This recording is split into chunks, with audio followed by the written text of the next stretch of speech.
ब्रह्मा विष्णु महेश, जय मां पराशक्ति।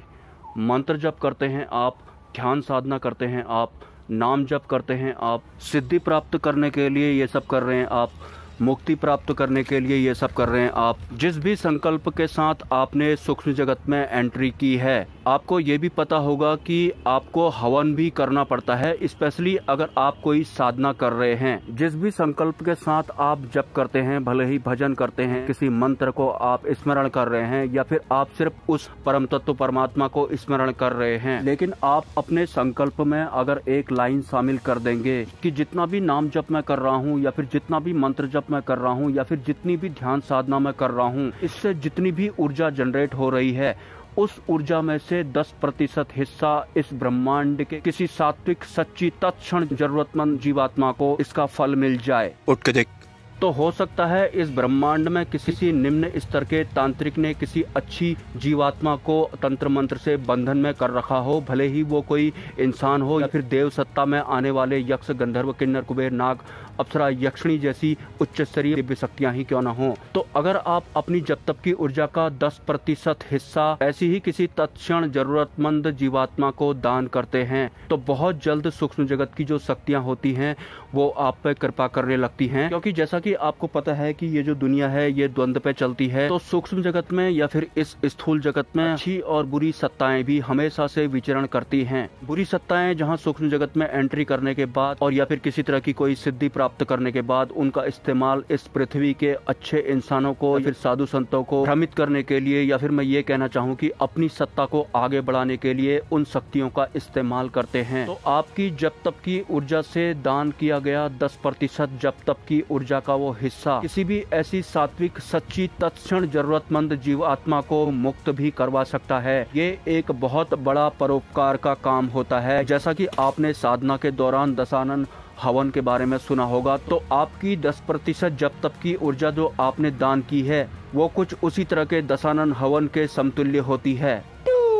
जिस भी उच्च स्तरीय देव सत्ता का आप नाम जप करते हो, भले ही आप सिद्धि प्राप्त करने के उद्देश्य से कर रहे हो, मुक्ति प्राप्त करने के उद्देश्य से कर रहे हो या फिर किसी अन्य उद्देश्य से कर रहे हो, लेकिन आप अपने संकल्प में ये शामिल जरूर करें कि हे ईश्वर, मेरे मंत्र जप करने के दौरान मेरा आभा मंडल जितना भी पावरफुल होता है, मेरे उस ऑरा यानी कि आभा मंडल की पावर में से 10% तेज इस ब्रह्मांड की किसी सात्विक सच्ची तत्क्षण जरूरतमंद जीवात्मा को मिले, जिससे कि वो जरूरतमंद जीवात्मा जिसे कि गलत तरीके से बंधन में किया गया है, उसके मुक्ति के मार्ग प्रशस्त हों। और ऐसा होता भी है। और साधना के मार्ग में ये एक बहुत बड़ा काम है। आप साधना करते हैं, मंत्र जप करते हैं, आप सिर्फ ये अपने व्यक्तिगत लाभ के लिए ही कर रहे हैं, लेकिन अगर आप अपनी जप तप की ऊर्जा का 10% हिस्सा किसी दूसरे को दान कर देते हैं और ये आपने अगर अपने संकल्प में शामिल किया है, तो सीधी सी बात है, आप उस परम तत्व परमात्मा या फिर देव सत्ताओं की नजर में एक कल्याणकारी इंसान है, भक्त हैं, साधक हैं। और वैसे भी सूक्ष्म संसार की शक्तियां हमेशा से उच्च स्तरीय साधकों की तलाश में रहती है। तो इस तरह का कृत्य आपको एक उच्च स्तरीय इंसान, साधक या भक्त बनाने में मदद जरूर करेगा। और सूक्ष्म जगत मंत्रों के अधीन काम करता है, तो कुछ निम्न स्तरीय इंसान, साधक या भक्त मंत्र शक्ति द्वारा भूत प्रेतों को अपने वश में कर लेते हैं और उन्हें झूठ बोलने के लिए बाध्य कर देते हैं, उनका एक तरह से बंधन कर देते हैं। उसके बाद बंधन में पड़े वो बेचारे भूत प्रेत अपने आप को हनुमान जी बोल रहे होते हैं और ना चाहते हुए भी किसी भी इंसान के मस्तिष्क में घुसकर उसके सभी राज एक पर्चे में लिखवा रहे होते हैं। और लाखों लोग इस तरह के पर्चा लिखने वाले निम्न स्तरीय साधकों की वाहवाही कर रहा होता है। प्रधानमंत्री भी उन्हें बुला रहा होता है, मुख्यमंत्री भी उन्हें बुला रहा होता है, फिल्म स्टार भी उन निम्न स्तरीय पर्चा लिखने वाले साधकों के पैर छूने के लिए आते रहते हैं। लेकिन एक्चुअल में इस तरह के निम्न स्तरीय साधकों ने झूठ बोलने वाले भूत प्रेतों को सिद्ध किया होता है या फिर झूठ बोलने के लिए मजबूर किया होता है,